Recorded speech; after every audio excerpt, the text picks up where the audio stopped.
తాజా అంశం చూస్తున్నాం. పల్నాడు జిల్లా వంకాయలపాడు హాస్టల్ నుంచి 40 మంది విద్యార్థులు పరారయ్యారు. కొండవీడు కొండలపైకి వెళ్లిన వారిని పట్టుకుని మళ్లీ హాస్టల్కు తీసుకొచ్చారు. దీనిపై వివరాలు మా ప్రతినిధి చంద్రశేఖర్ అడిగి తెలుసుకుందాం.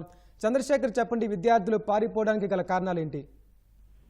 వెంకటేష్, పల్నాడు జిల్లాలో హాస్టల్ విద్యార్థులు పరారీ ఘటన కలకలం రేపింది. ఎర్లపాడు మండలం వంకాయలపాడులోని సాంఘిక సంక్షేమ శాఖ గురుకుల బాలుర పాఠశాల నుంచి 40 మంది విద్యార్థులు ఇవాళ ఉదయం పారిపోయారు. వారు హాస్టల్ ప్రహరీ కూడా దూకి పారిపోయారు. అయితే విద్యార్థులు కనిపించకపోవడంతో కాసేపు ఉపాధ్యాయులు, ప్రిన్సిపల్ ఎవరు కూడా కాసేపు ఏమైందని చేశారు. సమీపంలో అడగ పిల్లలందరూ కొండపైకి వెళ్తున్నగా చూసామని చెప్పారు.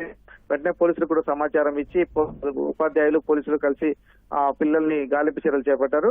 ఆ గ్రామస్తులు చెప్పినట్టుగానే కొండవీడు కొండల దగ్గర విద్యార్థులందరూ కూడా కనిపించారు. వారిని వెంటనే పాఠశాలకు తీసుకుని వచ్చారు. విషయం తెలుసుకున్నటువంటి నర్సరావుపేట డిఎస్పీ నాగేశ్వరరావు హాస్టల్ వద్దకు వచ్చి విద్యార్థులను విచారించారు. ఏం జరిగింది, ఎందుకు వెళ్లిపోవాల్సి వచ్చిన అంశాలపైన ఆరేతించారు. అయితే ఉపాధ్యాయులు తమను కొంత వేధిస్తున్నారని, అలాగే కొన్ని సౌకర్యాలు కూడా సరిగా లేవని చెప్పేసి విద్యార్థులు డిఎస్పీ దృష్టికి తీసుకెళ్లారు.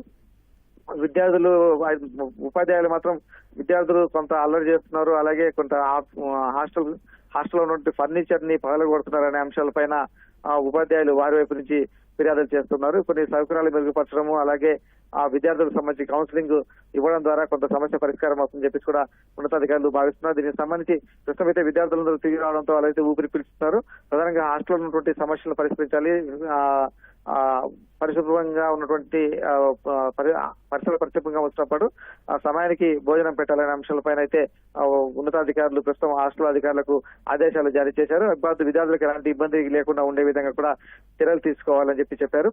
హాస్టల్ గదిలో కూడా సీసీ కెమెరాలు, అన్ని గదుల్లో కూడా సీసీ కెమెరాలు ఏర్పాటు చేయడం ద్వారా విద్యార్థులు కూడా ఏమైనా దుశ్చర్యలకు పాల్పడినా కూడా వెంటనే తెలుస్తుంది కాబట్టి సీసీ కెమెరాలు కూడా ఏర్పాటు చేయాలని చెప్పేసి ఉన్నతాధికారులు ఆదేశించారు. ప్రస్తుతం అయితే విద్యార్థులందరూ కూడా తిరిగి రావడంతో కొంత అధికారులందరూ అయితే ఊపిరి పీల్చుకున్నట్టయింది. విద్యార్థులందరికీ ముందుగా కౌన్సిలింగ్ నిర్వహించి యథావిధిగా వాళ్ళందరూ కూడా హాస్టల్లో ఉండే విధంగా అయితే ప్రస్తుతం అధికారులు చర్యలు తీసుకున్నారు. వెంకటేష్, ధన్యవాదాలు చంద్రశేఖర్.